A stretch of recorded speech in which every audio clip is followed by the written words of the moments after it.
Bonjour et bienvenue pour ce nouveau Click and Coffee. À l'heure où le tourisme subit de plein fouet une crise sans précédent et que nous entamons un troisième confinement, nous avons voulu savoir comment la filière hôtelière réagissait face à cette situation exceptionnelle. Pour en parler, j'ai le plaisir d'accueillir le président de l'association des franchisés Accor, Gwenaël Leroux. Bonjour. Bonjour Nicolas. Tout d'abord, quelle est la situation aujourd'hui des franchisés Accor? Quel est leur état d'esprit? Combien sont ouverts? Alors, le nombre d'hôtels ouverts sur les 1200 hôtels que représente l'AFA est compliqué à identifier parce que ça dépend vraiment des régions, mais à l'heure actuelle, normalement, 95 à 97% des hôtels sont ouverts.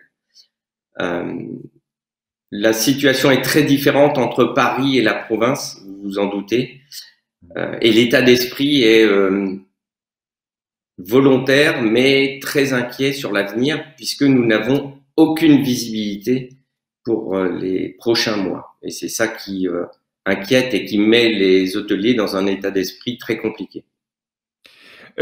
Ces mêmes hôteliers ont-ils bénéficié des aides du gouvernement? Alors, d'abord, on peut, je pense, saluer, sans faire de politique, la position du gouvernement et notamment du ministère de l'économie et des PME qui a accompagné toute la profession et toutes les professions depuis le début de la crise. Ils ont été très réactifs. Dès le mois de mars l'année dernière, le chômage partiel, etc. Ça a été une aide bien précieuse. Maintenant, les hôteliers ont obtenu notamment le fonds de solidarité très tardivement, à compter du mois de novembre dernier, et qui a été modifié d'ailleurs au mois de décembre, et qui commence à correspondre un peu plus à nos besoins, notamment sur les charges fixes. Ceci dit, ce fonds de solidarité reste une aide certaine, mais pas suffisante. Le chômage partiel nous a permis de sécuriser l'emploi, et ça c'est très important, de sécuriser nos collaborateurs, et les aides diverses et variées du gouvernement ont été aussi salutaires, notamment les dégrèvements d'URSSAF et les étalements d'URSSAF. À noter quand même que les aides locales et métropolitaines ont été très diverses et variées. Il y a des métropoles qui n'ont pas désiré faire les dégrèvements de CFE, notamment Marseille. Et très peu de métropoles d'ailleurs ont fait des dégrèvements de CFE. Et il y a même des mairies et des métropoles, et là on ne comprend pas, qui refusent les aides parce que nos hôteliers sont franchisés. Donc ils n'ont pas compris que nous étions des commerçants indépendants et que de ce fait, on devait être aidé comme un commerce indépendant. Dans l'ensemble, vous jugez que la politique d'Emmanuel Macron, la politique d'aide, va dans le bon sens. Qu'est-ce qu'il faudrait, selon vous, rajouter à ces aides? C'est pas tellement rajouté. Nous avons fait d'ailleurs partir un courrier au ministère hier, pas plus tard qu'hier. C'est plutôt adapter les aides. Par exemple, le fonds de solidarité, vous l'obtenez si vous faites une perte d'au minimum 50% de votre chiffre d'affaires par rapport à l'année dernière, ou 70%. On va rencontrer des grandes difficultés quand on va commencer à reprendre l'activité, puisque bien sûr, nous espérons que nous serons en dessous de 50% de perte de chiffre d'affaires, mais pour autant, c'est évident que sur l'année 2021, personne ne sera à une augmentation de chiffre d'affaires, voire 10 ou 20% de perte. On sera autour de 30 à 40%. Donc, ce qui est important, c'est maintenant d'adapter ces aides pour continuer à aider les hôteliers, les restaurateurs et toutes les professions qui souffrent à redémarrer sans pour autant les mettre dans des contraintes qui les empêcheraient de relancer leur activité. Est-ce que vous avez le sentiment qu'il faudrait plus généralement sur le tourisme un véritable plan Marshall? C'est ce que nous avons d'ailleurs demandé à Bruno Le Maire il y a quelques semaines, en disant il faut se préparer et saisir les opportunités de cette crise il va y avoir des modifications substantielles dans nos métiers. Le trafic aérien en est une et le mode de consommation aussi de tout le monde va changer. C'est sûr que, regardez, nous faisons une interview par Teams ou Zoom ou tout autre outil qui fait que nous n'avons pas eu besoin ni vous ni moi de se déplacer et donc d'utiliser une salle de réunion et d'utiliser un hôtel, etc. Donc, il va y avoir des modifications, c'est sûr, de mode de consommation. Par ailleurs, le client veut plus de local, etc. Donc, ça va impacter le tourisme. Et en même temps, le tourisme est un secteur d'avenir extrêmement important. Quand je dis le tourisme, c'est autant le tourisme d'affaires que de loisirs. Donc, on a besoin de saisir cette opportunité pour travailler ensemble avec tous les acteurs pour réinventer, allons-y dans les grands mots, réinventer le tourisme de demain pour que tout le monde soit gagnant, et la planète, et le consommateur, et l'économie. Et n'oublions pas que derrière des hôteliers ou des restaurateurs, il y a tous les salariés, tous les agriculteurs derrière qui produisent, etc. Donc, c'est un écosystème extrêmement important. Et oui, il faut réfléchir à l'hôtellerie et au tourisme plus généralement de demain. C'est important. Justement, une question qui me permet de rebondir. Comment, d'après vous, anticiper et connaître ce tourisme de demain? Est-ce que vous avez d'ores et déjà des pistes de réflexion, une vision de ce que sera ce tourisme de demain? On peut imaginer.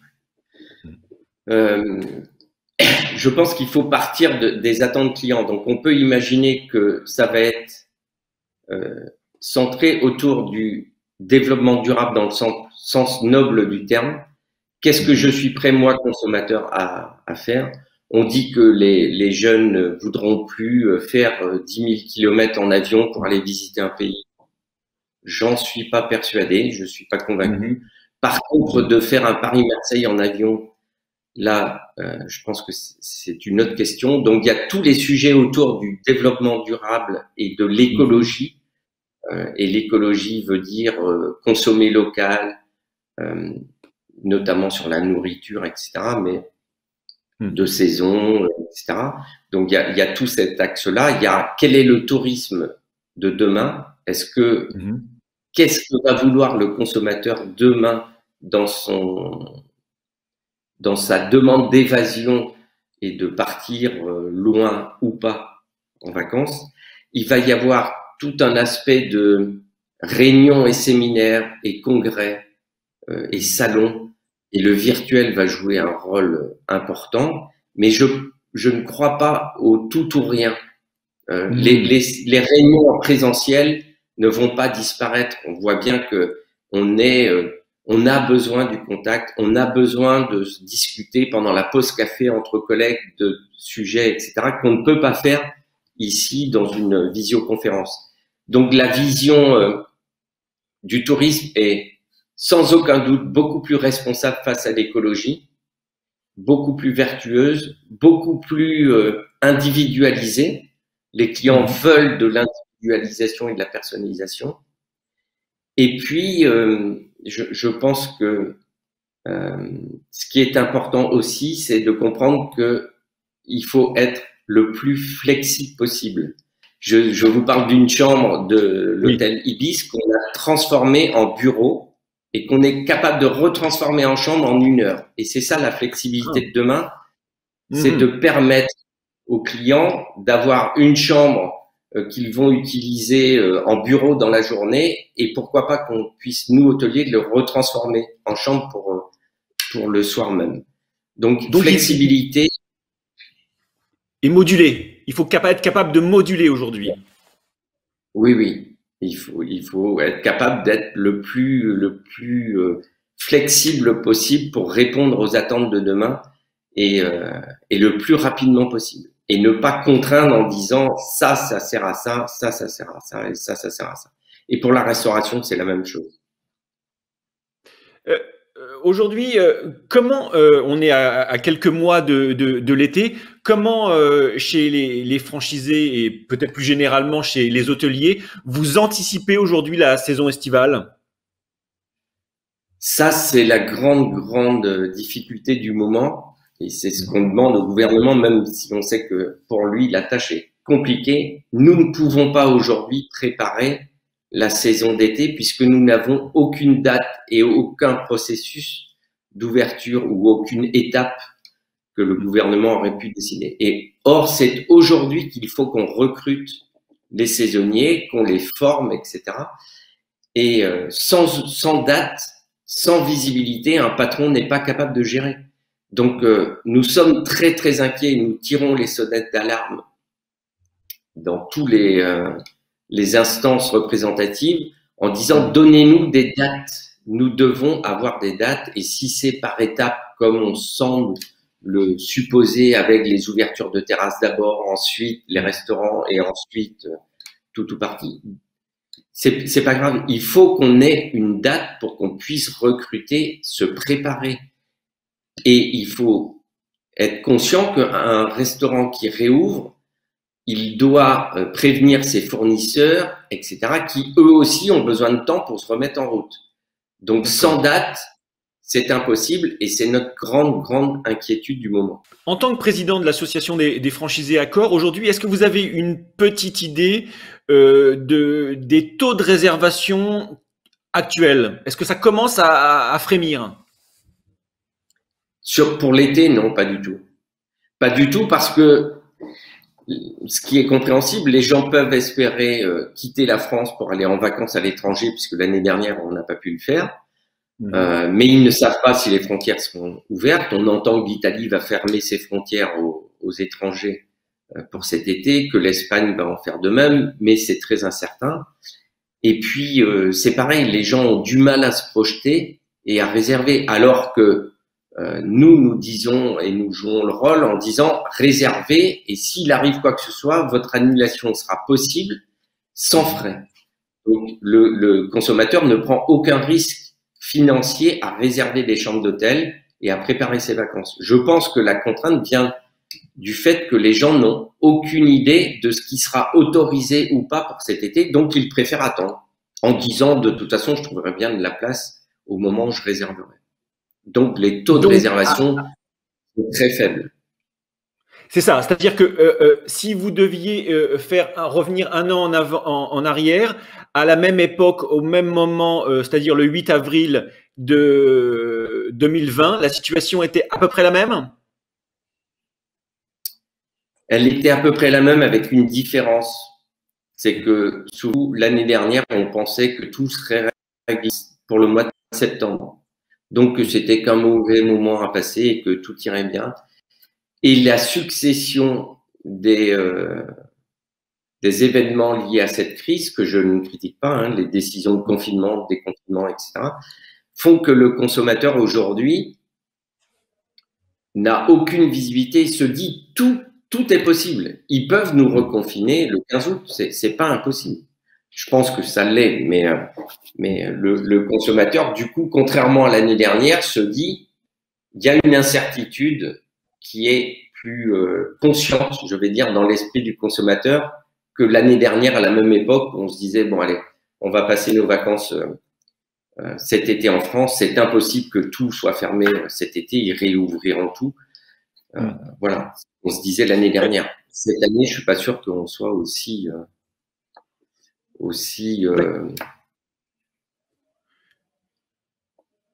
je le fais à la Bérou, je ne finis pas mes phrases, vous avez remarqué. D'accord, on a compris, mais est-ce que vous faites quand même une différence aujourd'hui, on l'a évoqué en début d'entretien, entre les grandes métropoles urbaines et la province? Alors c'est sûr, le marché est très différent entre les grandes métropoles et la province. Les grandes métropoles sont portées par l'international et par le tourisme international, les congrès, les séminaires, etc. Et donc Paris souffre terriblement parce qu'il n'y a plus de congrès, il n'y a plus de salons et il n'y a plus de touristes internationaux. Les Américains, les Chinois, etc. ne sont plus là.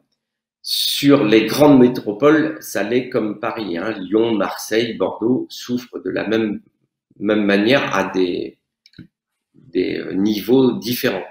Sur la province, c'est un peu différent parce que nous sommes moins dépendants de l'international. Même si, bien sûr, nous souffrons, par exemple, en Provence, du marché chinois ou américain qui ne sont plus là. À l'époque des lavandes, les Chinois viennent dans les champs de lavande, ils ne viendront pas cette année. Donc, évidemment, ça a un impact. Mais globalement, sur l'année, l'impact est moins fort dans les villes de province secondaires que dans les grandes métropoles, c'est sûr.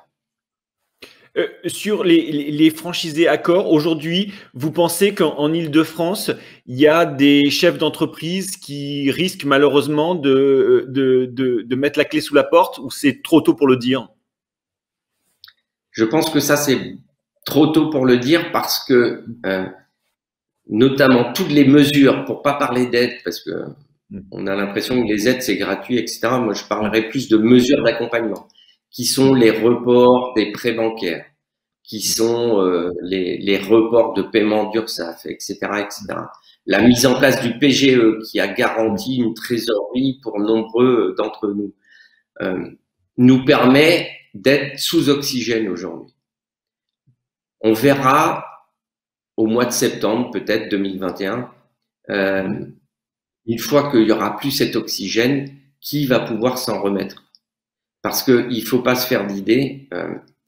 Les PGE, par exemple, c'est important, hein, c'est indispensable et ils étaient les bienvenus, mais il va falloir les rembourser.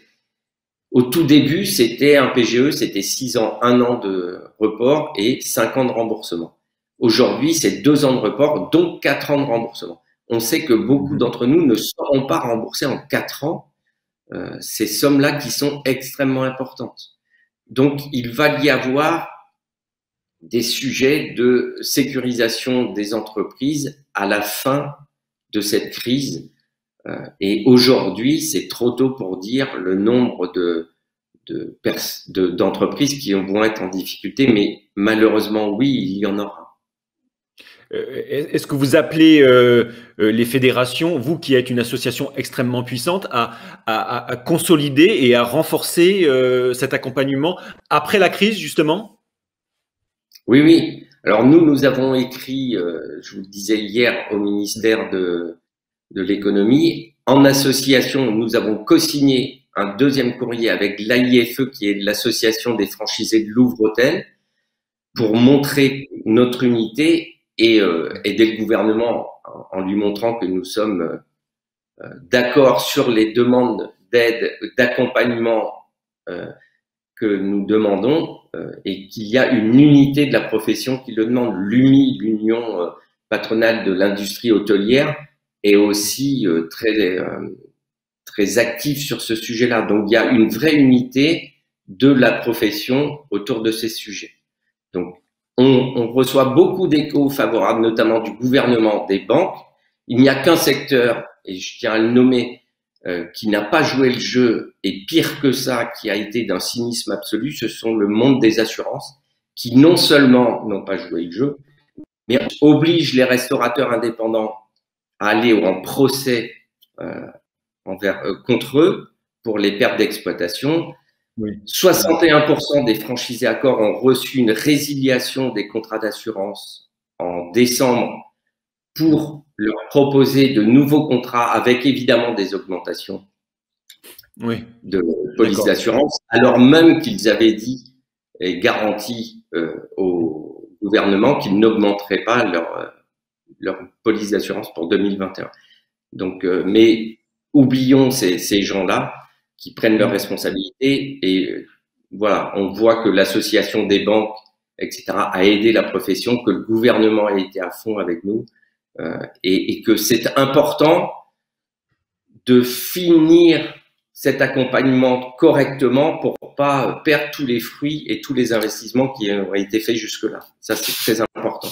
Et en effet, il y a des mesures qui doivent continuer jusqu'à le temps que la pompe se réamorce vraiment et qu'on prenne notre envol, parce qu'un patron d'entreprise n'est pas là pour demander des aides, c'est pas le sujet. Donc c'est comment on peut en sortir le mieux du monde pour que tout le monde retrouve une activité normale. Je comprends parfaitement, c'est très clair. Gwenaël Leweroux, merci beaucoup. À bientôt pour un nouveau Click and Coffee. D'ici là, n'hésitez pas à aller piocher des infos ou voir nos replays sur l'application MyCDRC.